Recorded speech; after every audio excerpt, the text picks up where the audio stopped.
નમસ્કાર દોસ્તો, હું આપનો દોસ્ત હરેશ બેરા આયુર્વેદિક ટિપ્સ ગુજરાતી ચેનલમાં તમામ દોસ્તોનું સ્વાગત કરું છું. દોસ્તો, આપણે આપણી ચેનલના માધ્યમથી જોઈન્ટ પેઇન, સાંધાના દુખાવા, કમરના દુખાવા, મણકાના દુખાવા, ઘણી બધી પ્રકારના દુખાવાના વિડીયો આપણે અપલોડ કરી ચૂક્યા છીએ અને હજી આપણી આ શ્રેણી આમ ચાલુ રહેવાની છે. તો હજી સુધી જો આપણી ચેનલ સબસ્ક્રાઈબ ન કરી તો ખાસ સબસ્ક્રાઈબ કરી લેજો અને બાજુનું જે બેલ આઇકન છે ટચ કરીને ઓલ ઉપર સેટ કરજો, એટલે નવા વિડીયોની માહિતી આપને મળતી રહે. અને દોસ્તો, આપણા આજુબાજુમાં હજારો લાખો લોકો જોઈન્ટ પેઇનથી પરેશાન છે. તો વિડીયોમાં આપેલી માહિતી જો આપને સારી લાગે, યોગ્ય લાગે તો આ વિડીયો બીજા મિત્રો સુધી શેર કરી અને આ બાબત તેના સુધી પહોંચાડવા ખાસ આપણી નમ્ર વિનંતી છે. દોસ્તો, આજના વિડીયોમાં આપણે ચર્ચા કરશું કે મોટા ભાગના જે વડીલો છે એ આપણા ગોઠણના દુખાવાથી પરેશાન છે અને ઘણી વખત નાની ઉંમરે પણ આજના સમયમાં ગોઠણના દુખાવા જોવા મળે છે. આપણા વડીલો અમુક ઉંમરે પહોંચ્યા પછી ઘૂંટણના ઓપરેશનોમાં પણ એ મિત્રોને રિકવરી આવવામાં તકલીફ થતી હોય છે. તો આવા સમયે આપણે શું કરવું, શું ન કરવું એની બહુ મોટી મૂંઝવણ અનુભવતા હોઈએ છીએ. આ મૂંઝવણમાંથી બહાર નીકળવા માટે આયુર્વેદના ઘણા બધા પ્રયોગો છે. આજના આપણા વિડીયોમાં આપણે એક એવો જ પ્રયોગ કરશું કે જે આપણા ઘૂંટણના દુખાવા ઉપર લેપ કરવાથી આપને જોરદાર ફાયદો જોવા મળે છે. દોસ્તો, આ લેપ માટે આપણે 3 ઔષધિઓ લેવાની છે અને આ ઔષધિ આપણા રસોડામાં અથવા તો આજુબાજુમાં સરળતાથી આપણે ઉપલબ્ધ છે.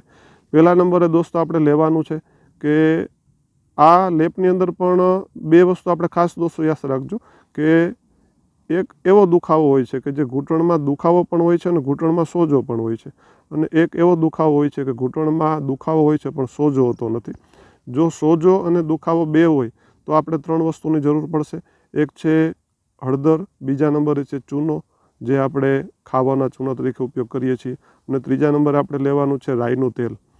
રાઈના તેલની અંદર થોડી માત્રામાં હળદર અને થોડી માત્રામાં ચૂનો એડ કરી સારી રીતે એને મિક્સ કરી અને આપણે તાપ ઉપર એને હળવું આપણાથી સહન થાય એટલું એને ગરમ કરવાનું છે અને હળવો ગરમ લેપ આપણા ઘૂંટણ ઉપર તે લેપ કરવાનો છે. દોસ્તો, આ લેપ કરવાથી રેગ્યુલર તમે આ લેપ કરશો એટલે સવાર અને સાંજે 2 વખત લેપ કરવાથી વધુ ફાયદો જોવા મળશે.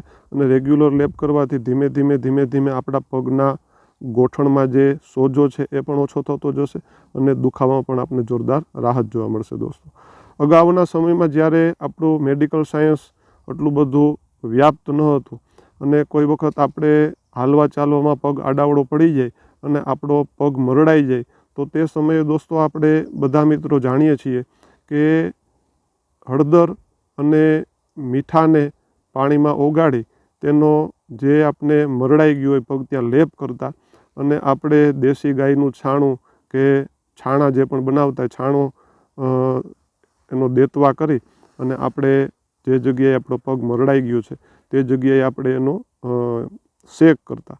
તો તે સમયે કોઈ પણ દવા લીધા વિના પણ આપણો મરડાઈ ગયેલો જે પગ કે કોઈ જગ્યાએ આ સોજો કે સૂજન આવી ગઈ હોય ઉતરી જતા 2-3 દિવસમાં પાછા દોડતા થઈ જતા. તો ખૂબ જ આવું સરસ મજાનું કામ દોસ્તો આ લેપનું છે. હવે બીજા નંબરે જે મિત્રો એવા છે કે જેને સોજો નથી અને માત્ર દુખાવો થાય છે, તો તેવા મિત્રોએ ચૂનો અને હળદર 2 વસ્તુ લેવાની છે અને એની સાથે સરસવના તેલની જગ્યાએ, રાઈના તેલની જગ્યાએ મધ એડ કરવાનું છે. આ મધ, હળદર અને ચૂનો મિક્સ કરી અને આપ જે જગ્યા જે આપનો ગોઠણ દુખે છે ત્યાં એનો લેપ કરશો સવારે અને સાંજે, એટલે દુખાવામાં જોરદાર રાહત જોવા દોસ્તો મળે છે.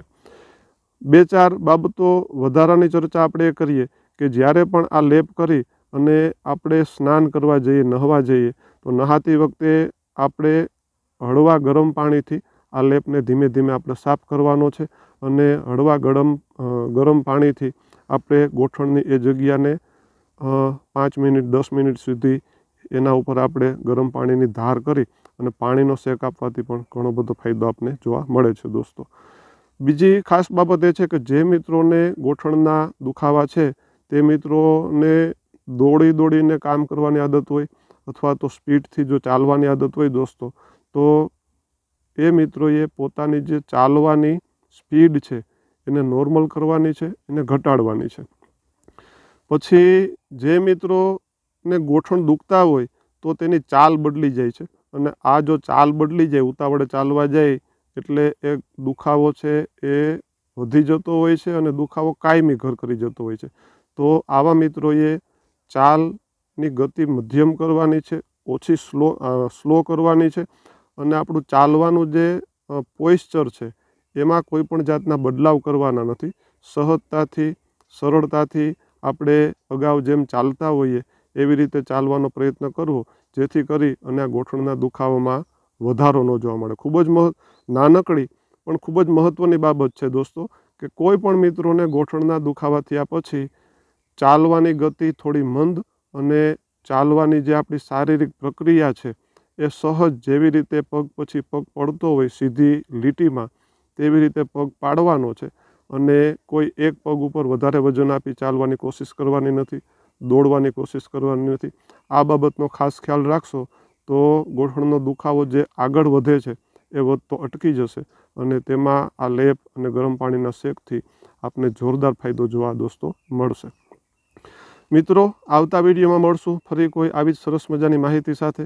ત્યાં સુધી રજા લઈએ અને વિડીયોમાં આપેલી માહિતી આપને સારી લાગે તો બીજા મિત્રો સુધી આ વિડીયોને શેર કરો, આપણા વિડીયોને લાઇક કરો, ચેનલને સબસ્ક્રાઈબ કરો અને ખાસ અમારી સાથે જોડાયેલા રહો. સ્વસ્થ રહો, મસ્ત રહો. ધન્યવાદ.